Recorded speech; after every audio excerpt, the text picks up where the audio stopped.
Lessons Learned. Chapter 13.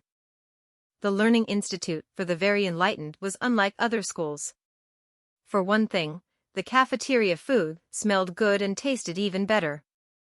Beyond that, there were no textbooks, no field trips, no report cards, no roll call if you were missing, an executive came to find you, no rickety film projectors, no lockers, no team sports, no library, and, weirdly enough, no mirrors to be found anywhere. Nor was there any separation between beginning and advanced students. Class groups were assigned at random, regardless of age or accomplishment, and everyone in that group sat in the same classrooms together, learning the same lessons.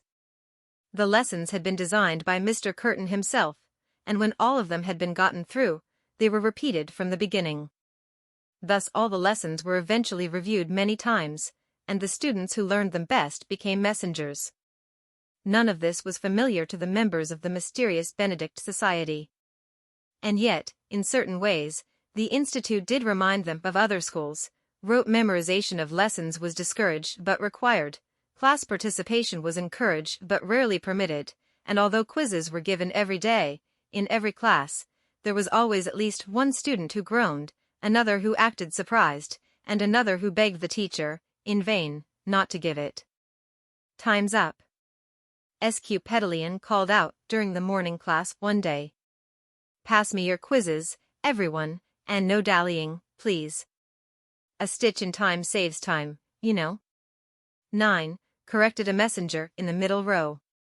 Reynie recognized her from his other classes. A tall, athletic teenager with piercing eyes and raven black hair, she was much older, and bolder, than most of the students, and had a reputation as the leader among messengers. Her name was Martina Crow. 9 stitches? SQ said. "No, Martina, I'm certain it's just 1 stitch. "No, a stitch in time saves 9, Martina scoffed. "Exactly," SQ replied. With the quizzes all collected, the room fell silent as SQ went through the pages, marking grades in his book. It was the hourly ritual. In every class, an executive first presented the day's material, then the material was reviewed, and sometimes the review was reviewed, and then the students were given a quiz over the previous day's lesson. If the material weren't so strange, no doubt it would have been easily mastered. Today, the Mysterious Benedict Society's third full day of classes, SQ's lesson had been called Personal Hygiene, Unavoidable Dangers and What Must Be Done to Avoid Them. Like all the lessons at the Institute, this one was a barrage of details, pages and pages worth, but the gist was that sickness, like a hungry predator, lurked in every nook and cranny. Every touchable surface was a disease waiting to happen, every speck of dust an allergen poised to swell your nose and clog your ducts, every toothbrush bristle a bacterial playground. On and on it went, and all of it was greatly exaggerated, Reynie thought, though not entirely untrue. What made the lesson so confusing was the logical conclusion SQ said must be drawn, because it was impossible, in the end, to protect yourself from anything, no matter how hard you tried. It was important to try as hard as you could to protect yourself from everything. There was some kind of truth hidden in there, Reynie thought, but it was camouflaged with nonsense. No wonder it gave students trouble. Luckily, he and Sticky had been making perfect scores. To confirm this, Reynie glanced over at his friend, who gave a small nod and a thumbs up. Probably wasn't even difficult for him. Sticky remembered everything he laid eyes on. So far, so good. Reynie twisted in his seat to look at Kate. She puffed her cheeks, crossed her eyes, and put her hands to her head as if she thought it might pop. Not good. Reynie decided not to look at Constance. His optimism had been spoiled enough. The other students sat mostly in stupors, worn out from the class, or else were scouring their notes in hopes of discovering they'd done better than they thought.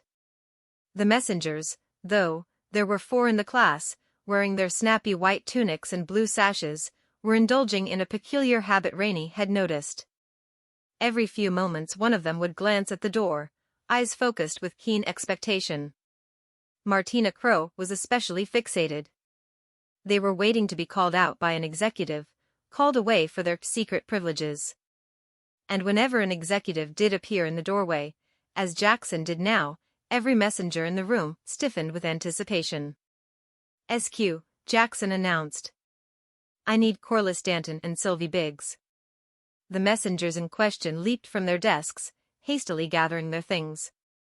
With beaming faces and nary a backward glance, they followed Jackson out. Martina Crow stared hungrily after them. "For the newcomers among us," SQ said, "let me remind you that you, too, could be privy to the special privileges enjoyed by our messengers. Study hard. Especially you brand new recruits, who are doing very well, by the way. Rosie Gardner, Eustace Crusto, very well done. You each got several answers correct. Keep up the good work." He smiled encouragingly toward the back of the room and returned to his grading.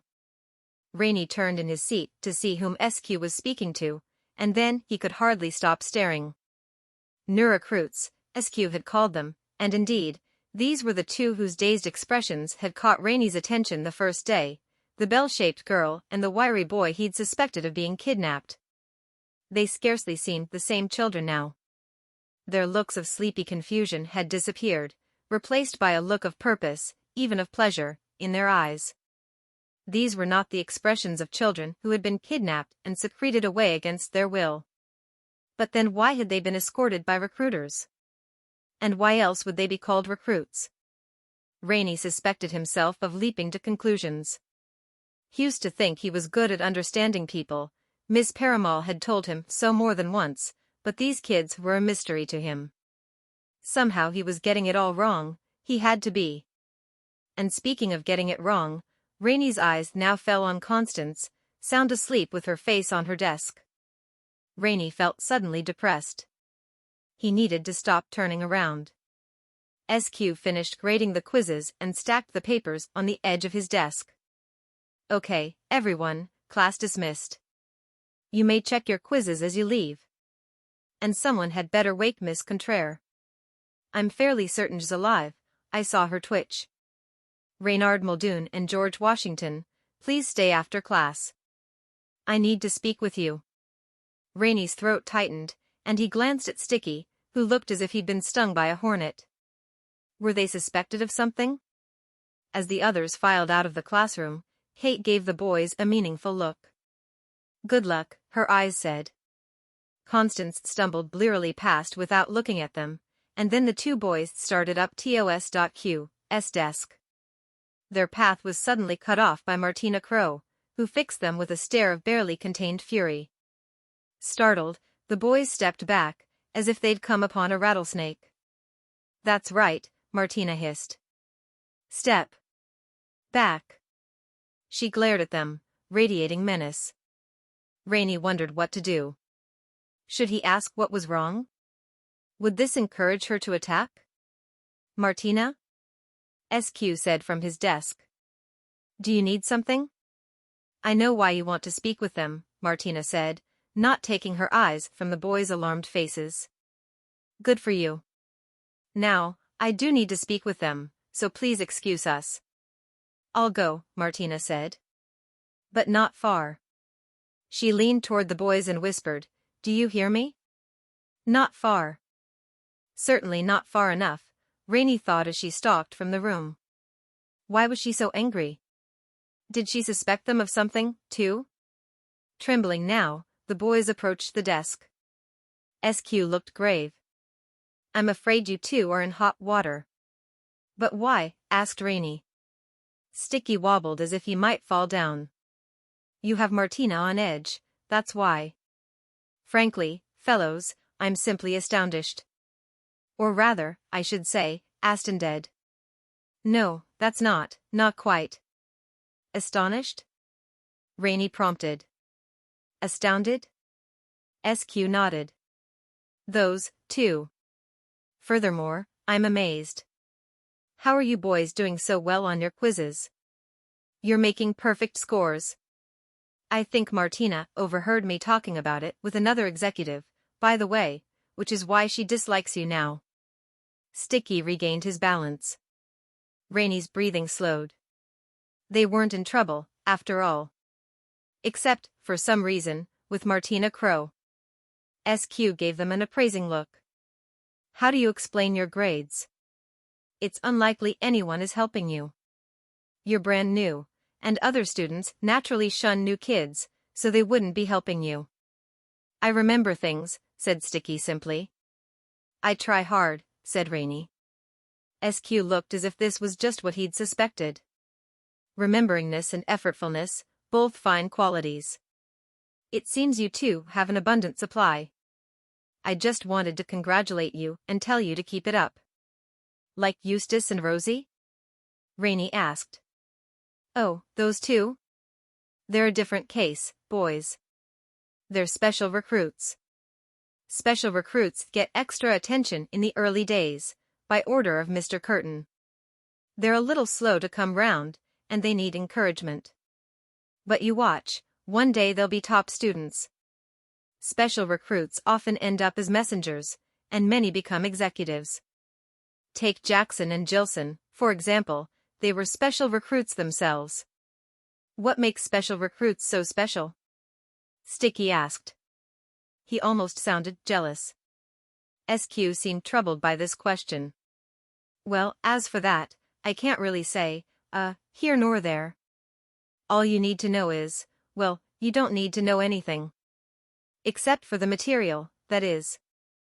Obviously you must know that, and how to, actually, I suppose there are many things you should know, but, he checked himself, cleared his throat, and said, just work hard, boys, and you'll have nothing to worry about. Except Martina, said Reynie. She looked like she wanted to throttle us. SQ laughed. She probably does. You're showing her up. Perfect quiz scores are extremely rare. If you boys continue like this, you'll be messengers in no time, and so naturally the messengers hate you. There's a limited number of messengers, you see, and no guarantee that any will stay a messenger. Have a bad week on your quizzes, and another student might take your spot. Does that happen often? Reynie asked. Hardly ever, SQ said. Messengers can't bear to lose their special privileges. I remember how awful I felt whenever I had to turn in my sash and tunic. Happened to 'em several times. But eventually I got all the lessons down like butter, like a pat of butter, got them down pat, and never lost my position again. Until I was made executive, that is. Anyway, I suppose to Martina you seem like a threat.